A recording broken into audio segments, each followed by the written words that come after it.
Right, welcome ladies and gents, let's talk AHSOKA. This is going to be my episode 1 review. I haven't watched anything that AHSOKA's in that sort of built up her lore and everything which this is actually centered around. And that shows that they're catering to people that haven't, right? And what I mean by that is, goodness me, there's a lot of exposition. There's a lot of exposition in this. It starts off actually really cool. Really cool. We see the late great Ray and his apprentice, so Balon Skull, waltzing in. A great costume design. Obviously got some shoulder pads in there, but he's a very imposing figure. And I can't help but think, what a shame, you know, that obviously the actor died. He's putting in a great performance. I think it is his last performance before he died, and it's great. He's really good. He's basically a mercenary, though. Jedi turned merc, turned sort of Sith, but not. And he's got an apprentice now. And they're both kind of Sith, essentially. But they're not. They're just naughty force wielders. Whatever you want to call it. And we see, obviously, Rosario Dawson as AHSOKA. She does a good job as the character, from what I can tell. Again, I'm a very limited knowledge on this character, but she was pretty good in this, to be fair. Great scene where she's trying to get a key to find Grand Admiral Thrawn, and then we jump to the main sort of bulk of the episode, and primarily what I want to talk to. So I'm trying to skip the rest of this stuff, but the fight choreography was decent, although a little bit, I don't know, eked out in all of it. It was a little bit eked out. You know, in Balon Skull, as well as AHSOKA Tano fighting the droids, it was a bit eked out, and there's some choppy editing here and there. But the bulk of what I wanted to talk about in this review was this characterization of Sabine Wren. I don't know her from the first incarnations of her. I'm unaware of this character.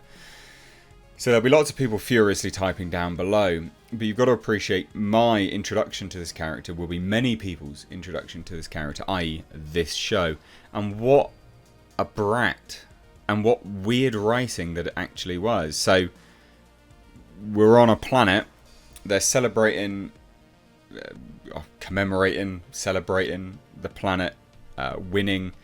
And Sabine Wren was there to give a speech, and then chooses to leave. And there's some weird music played at the top. But what I don't understand, and there's no reason for it, is that she had to drive on a speeder quite a way. It's not a short journey. It's quite a big journey to the city. And she was just there. And for contrivance purposes, she chooses to leave because we've got to make out she's a badass rebel, and I'm just like, this is naff. This is naff. This characterization is rubbish, and we see it again when AHSOKA has to find her because she can crack the key of this star map. Which, when you learn how the key is cracked, why did you need anyone to figure that out? Really? I thought she could read some ancient language or something. I thought there was a reason why the great AHSOKA Tano had to go to Sabine Wren. No, just contrived nonsense. But there's another scene which paints this Sabine Wren out to be a bit of a dumbass and just a weird, bratty character. When AHSOKA Tano arrives to the planet, finds Sabine, and is like, hey, look, this could lead us to Ezra. Ezra's obviously their long-lost friend, buddy, sure, whatever. In the same region of where Grand Admiral Thrawn is. And that's all fine.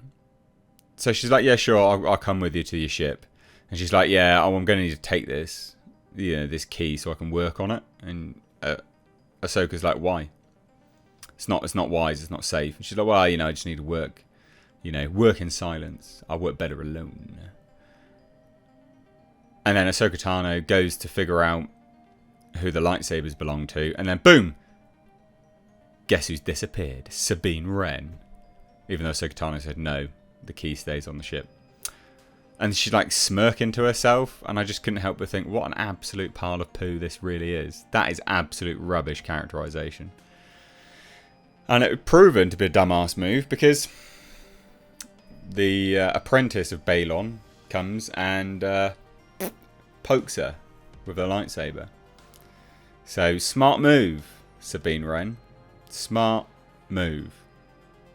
So I didn't like that. Didn't like her character. Thought that was actually really, really dumb. There's a lot of needless exposition because they're trying to play a lot of catch-up for people like me who has no idea what's going on. So there's actually a significant portion of this episode was just exposition. It was an exposition dump. It was way too much. Bad, like genuinely bad writing in my eyes. Or a combination of bad writing and trying to push a character in a storyline that not many people are aware of outside of, you know, core fan base. So I thought that was a bit pants. They're painting this as like the event for Star Wars now. Is it the event for Star Wars? I don't know. There's a lot to like here, but there's a lot to dislike. So the cinematography wise, it's actually pretty decent. Like, it's quite well put together. There's some nice shots. The music has shades of OG Star Wars in there. Sort of, but sort of not. And then there's just weird songs that they throw in there, like the Sabine Wren's I'm a Rebel Without a Cause sort of song thing. It was bizarre. But there's a lot to like. Like, the set pieces are great. The set design is great. They have very clearly spent a hell of a lot of money on this. And I think they might have over-budgeted. Or overspent, should I say. I think, looking at it, I'm like, yeah, I think they've spent too much. Because you're never going to get the money back. And is it going to be as popular as they hope? I don't think so. There's a lot of exposition. A lot of bad writing. All the effects, as far as I could tell, were pretty decent. Nothing was glaring. I did watch it on this computer. Normally like to watch stuff on a big TV, to sort of, you know, like a 4K TV, so you can sort of watch everything properly. But yeah, I'm going to watch the second episode and give that a review either later on or tomorrow. So you will have my ever-increasing thoughts on this series thus far. But at the moment, bad writing and a lot of exposition. So I'd love to hear your thoughts. What did you think? What's your background? Do you know about them? The storyline? Whatever, you name it. Let me know. Can't wait for Grand Admiral Elon Musk to turn up. He looks like Elon Musk. Anyway, cheers guys. Take care. Bye-bye now.